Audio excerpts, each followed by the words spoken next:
여러분은 성경적 믿음을 가지고 있어야 합니다. 성경이 증거하는 하나님에 대한 믿음, 성경이 증거하고 있는 복음에 대한 믿음, 그리고 성경이 기록된 말씀에 대한 믿음이어야 합니다.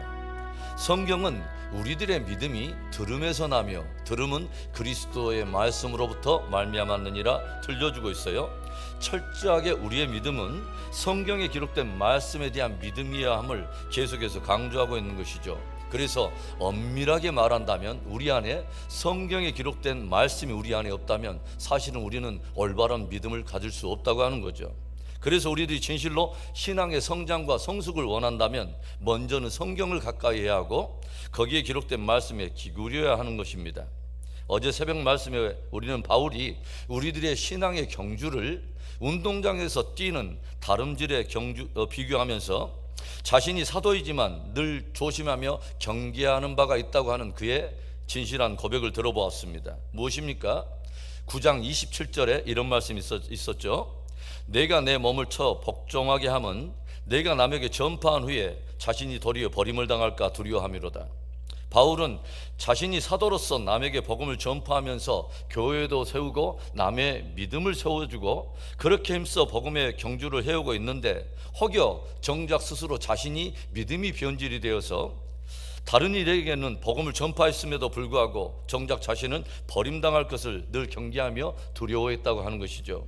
우리가 얼핏 생각하면 어떻게 다른 사람에게 그렇게 헌신하며 복음에 헌신했던 사도 바울이 그런 일을 가지고 염려했을까? 어떻게 그런 일을 가지고 스스로 경계했을까 생각할 수도 있겠지만 저는 바울의 위대한 점이 바로 여기에 있다고 저는 믿습니다. 사도인 자신도 얼마든지 넘어질 수 있다고 하는 것을 인정하면서 자신을 더욱 낮추고 더욱 경건에 깨어서 계속해서 주님의 은혜를 구하는 그 겸손함이 바울을 끝까지 바울로 승리하게 했다는 바로 그 동력이었다고 하는 거죠. 주님께로부터 한때 크신 은혜를 받고 또 크게 한때 멋지게 쓰임을 받았다 할지라도 믿음이 변질되고 타락하게 되면 자칫 버림을 받을 수 있다고 하는 것을 경계로 들려주고 있는 이 바울은 오늘 그 실례를 과거 이스라엘의 역사 속에서 우리에게 들려주고 있어요. 하나님의 은혜 속에서 400년의 애굽의 종살이로부터 벗어나 놀라운 기적 속에서 홍해를 건너왔던 이스라엘 백성들, 매일처럼 광야에서 아무런 양식에 대해서 대책이 없는 그 광야에서 하늘을 열어서 베풀어 준 기적의 양식을 먹고 또 반석에서부터 흘러나온 물을 마시면서 믿음의 경주를 해오던 이스라엘. 그런데 그들이 그 큰 은혜를 잊고 약속의 땅을 향하여 광야를 행진했지만 결국은 그들 대다수의 사람이 약속의 땅을 한 발도 들이지 못하고 광야에서 다 엎드러져 버렸다고 하는 이 엄중한 과거의 역사의 사실. 바울은 과거 이스라엘의 그 실패와 역사를 통해서 오늘 고린도 성도들의 신앙을 경종하고 있습니다. 저들의 실패와 과거의 어떤 그 파멸이 그 역사로 저들의 역사로만 끝이 나는 것이 아니라 오늘 우리들의 신앙에도 깊은 교훈과 경종을 던져준다고 하는 것입니다. 오늘 6절의 말씀에 이러한 일은 우리의 본보기가 되어 우리로 하여금 그들이 약을 즐겨한 것 같이 즐겨하는 자가 되지 않게 하려 함이니.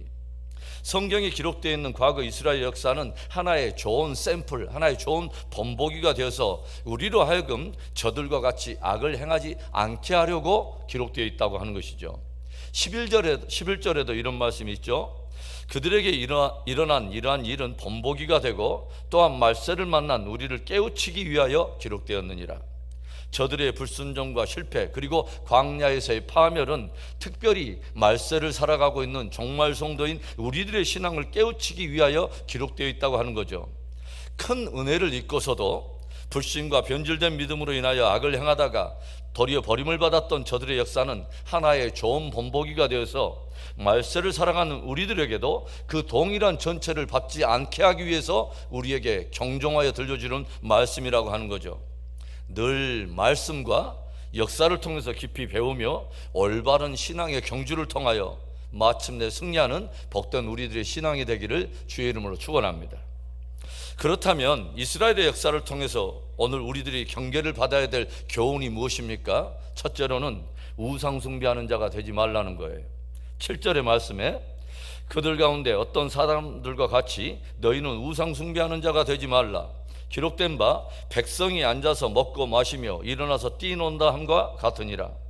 바울은 하나님의 전적인 은혜로서 애굽을 벗어나고 매일 기적 속에서 그렇게 은혜의 양식을 먹었던 이스라엘 백성이지만 저들이 시내산 아래에서 우상을 숭배하다가 하나님으로부터 징계를 받았던 사건 하나를 상기시켜주고 있어요. 하나님께서 모세를 부르셔서 모세가 산 위로 올라가 무려 40일 동안을 금식하며 하나님께로부터 말씀을 받을 때에 산 아래에서는 백성들이 아론을 충동질하여서 금송아지를 만들고 그것으로 우상 숭배를 함으로 하나님 앞에 악을 행한 것입니다. 결국 이 일이 어떻게 끝났습니까? 하나님께서는 모세에게 내가 이스라엘 백성 전체를 다 심판할 것을 주님께서 들려주시고 이 일을 들은 모세는 하나님 앞에 저들의 죄를 용서하지 않으시려거든 차라리 내 이름을 생명책에서 지워버리소서 하나님께 전적으로 긍휼을 구하죠. 그리고 결국 이 일은 우상숭배에 연루된 3,000명의 사람들이 도륙을 당하고 진멸됨으로 일단락되는 것을 우리가 보게 되죠.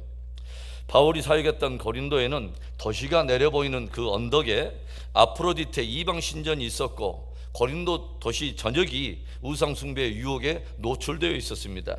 그래서 고린도 성도들 가운데 일부 성도들은 하나님도 섬기고 우상도 섬기는 이중적 생활을 하는 사람들이 있었다고 하는 것이죠.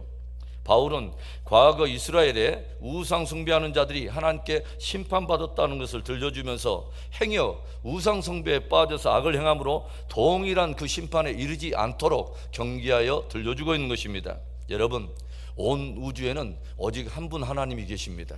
그리고 오직 그분만이 유일하신 참 하나님이신 것입니다. 우상 숭배를 경계하고 한 마음으로 단마음으로 온 마음으로 오직 그 하나님만을 경외하며 그분만을 섬기는 신실한 성도 되기를 주의 이름으로 축원합니다. 과거 이스라엘의 역사를 통해서 우리들이 경계를 받아야 되는 귀한 교훈이 있다면 뭐예요? 둘째로는 음행하는 자가 되지 말라는 거예요.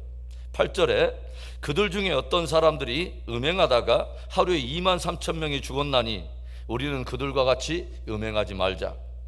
우리들이 성경을 보면요, 가나안 땅을 향해서 나아가던 이스라엘 백성들이 음행에 빠져서 하루에 무려 23,000~24,000명의 사람들이 심판을 받아 죽임당했던 비극적인 사건을 우리가 보게 돼요. 이스라엘 백성들이 모압 여인들의 유혹에 빠져서 그 여인들이 그 모압의 신께 드리는 제사에 함께 참여하게 되고 그 여인들과 음행에 빠져서 범죄하게 된 것입니다. 그리고 이 일로 인해서 하나님이 저들에게 진노하시는 가운데 저들 가운데 연병이 창궐하여 음행에 연루된 모든 사람들이 진멸을 당한 것입니다. 우리는 고린도전서 5장에서 사도 바울이 고린도 교회에서 일어난 음행의 사건을 신랄하게 책망하는 것을 우리가 보았어요.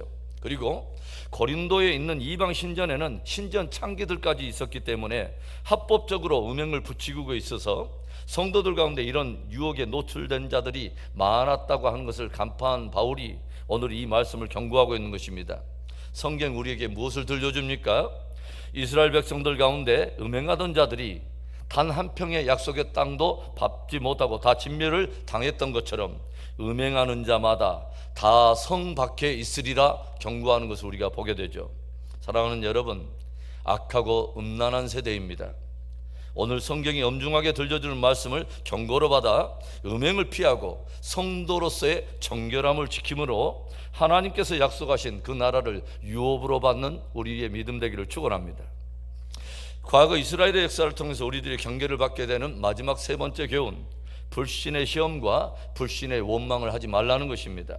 9절과 10절의 말씀, 그들 가운데 어떤 사람들이 주를 시험하다가 뱀에게 멸망하였나니 우리는 그들과 같이 시험하지 말자. 그들 가운데 어떤 사람들이 원망하다가 멸망시키는 자에게 멸망하였나니 너희는 그들과 같이 원망하지 말라. 조용히 보면 이스라엘 백성들의 그 잘못된 죄악이 무엇으로부터 시작되었습니까? 바로 불신입니다. 하나님과 그분의 약속에 대한 불신 말입니다.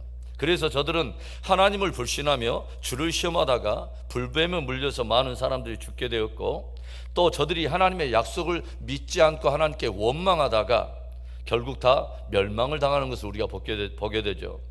가나안 땅을 정탐하고 돌아온 불신의 보고자들에 의해서 온 이스라엘 백성들도 불신으로 화답하며 저들은 일심으로 하나님 앞에 원망을 쏟아냅니다. 그리고 하나님께서는 너희 말이 너희 말이 내 귀에 들린 대로 내가 행하리라 말씀하시면서 불신의 세대 그리고 불신의 사람들 모두를 다 광야에서 심판하시고 약속의 땅에 들이지 아니하시는 것을 우리가 보게 되죠.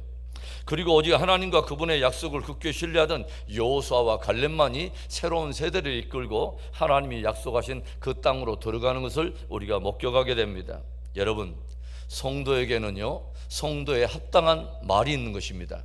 무엇보다도 성도에게는 믿음의 말이 있어야 하는 것입니다.